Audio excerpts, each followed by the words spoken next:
In 1980, Queen's bassist John Deacon wrote a song with a funky bass line that didn't sound like Queen at all. No big guitar solos, no operatic vocals, just a groove. The band was skeptical. Drummer Roger Taylor hated it. They buried it as a deep album track on the game. Then Michael Jackson showed up backstage at the Los Angeles Forum after their concert. He told Freddie Mercury and the band, "You guys are mad if you don't release another One Bites the Dust." Roger Taylor laughed. "That will never be a hit." Michael Jackson was right. Roger Taylor was wrong. The song sold over 7 million copies and became Queen's biggest hit in America. This is the story of how Michael Jackson's instincts changed Queen's career forever. John Deacon was the quiet one in Queen. He joined the band last. He wasn't flashy like Freddie Mercury. He wasn't a guitar god like Brian May. He didn't have Roger Taylor's rock star swagger. He was just the bassist, steady, reliable, reserved. But John Deacon wrote some of Queen's biggest hits. "You're My Best Friend," "I Want to Break Free," and in 1980 he wrote "Another One Bites the Dust." The problem was, it didn't sound like Queen. Queen was known for elaborate rock operas, multi-layered harmonies, Brian May's guitar heroics, Freddie Mercury's theatrical vocals, Bohemian Rhapsody, "We Will Rock You," "We Are the Champions." That was Queen's sound. "Another One Bites the Dust" was different. It was funky. It had a disco-influenced bass line. It was stripped down, minimal, groovy, and that made the band nervous. Roger Taylor was particularly opposed. According to multiple sources, Taylor didn't want the song on the album at all. He thought it was too far from Queen's rock identity, too commercial, too disco. But John Deacon believed in it, and Freddie Mercury loved it. Brian May later told Mojo magazine, "Freddie sung until his throat bled on Another One Bites the Dust." He was so into it, he wanted to make that song something special. The song made it onto The Game, Queen's 8th studio album released in June of 1980, but the band had no plans to release it as a single. As far as they were concerned, it was an album track, nothing more. Then Michael Jackson heard it live. In 1980, Queen was touring to promote The Game. They'd already had a #1 hit from the album of Crazy Little Thing Called Love. The tour was successful. The album was selling. Everything was going according to plan. During their stop at the Los Angeles Forum, Michael Jackson attended the concert. He was a huge Queen fan. According to John Deacon, Michael used to come to our shows regularly. When Queen performed Another One Bites the Dust that night, Michael Jackson felt it. The groove, the bass line, the beat. He knew instantly that it was a hit. After the show, Michael went backstage. He found Freddie Mercury in the band, and according to Roger Taylor, Michael and his brothers were adamant. Michael and all his brothers were all going, "That's a fantastic track. You must release it." Taylor recalled in a 2009 interview with Q Magazine, Michael Jackson specifically told them, "You guys are mad if you don't release Another One Bites the Dust." Roger Taylor wasn't convinced. "I remember saying, 'That will never be a hit,'" he admitted. "How wrong can you be?" According to another account, Michael Jackson had been telling Freddie Mercury for a while, "Freddie, you need a song the cats can dance to." When Queen played Another One Bites the Dust for Michael in the studio or backstage, he bobbed his head and said, "That's it, that's the gravy." John Deacon later credited Michael directly. "Michael Jackson actually suggested we release it as a single. He was a fan of ours and used to come to our shows." The band listened, and on August 22nd, 1980, Another One Bites the Dust was released as a single. Another One Bites the Dust didn't just become a hit. It became a phenomenon.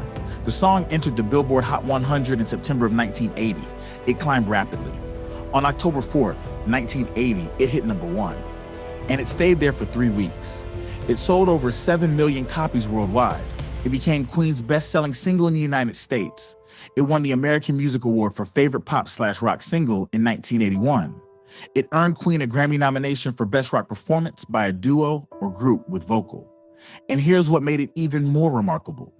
According to Brian May, most radio DJs playing the song thought Queen was a black group. They thought Freddie Mercury was black. Apparently, most of the DJs playing it thought we were a black group and that Freddie was black. May said in an interview, "The funky bass line, the rhythm, the groove, it all sounded like R&B. And radio stations that normally wouldn't play Queen were suddenly spinning Another One Bites the Dust on repeat."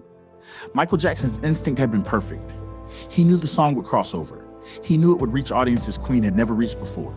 And he was absolutely right. Michael Jackson's relationship with Queen, particularly with Freddie Mercury, went beyond that one backstage conversation. According to Roger Taylor, that meeting at the Los Angeles Forum led to several recordings and collaborations between Freddie Mercury and Jackson, all of which remain unreleased.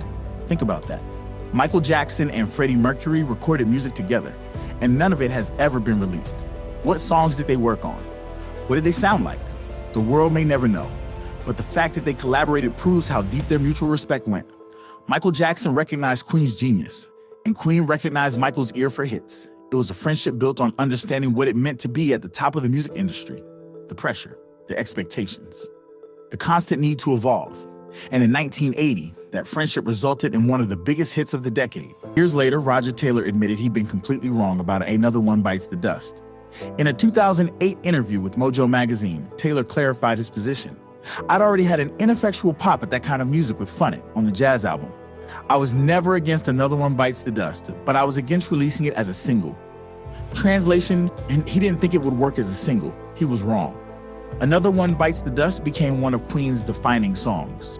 It's in the Grammy Hall of Fame. It's been covered, sampled, and referenced countless times. In 2004, it was ranked number 34 on Rolling Stone's list of the 500 greatest songs of all time, and it almost didn't happen.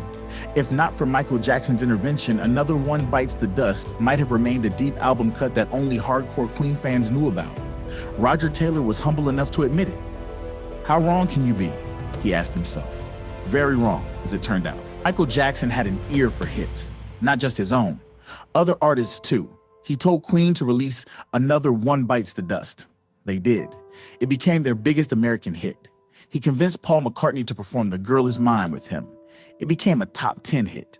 He suggested Quincy Jones work with him on Off the Wall. It launched his solo superstardom. Michael Jackson understood music. He understood what made people move, what made them listen, what made them buy records. And when he spoke, smart people listened. John Deacon, the quiet bassist who wrote Another One Bites the Dust, gave Michael Jackson full credit. Credit for the song should go to Michael Jackson in many ways. That's a remarkable statement.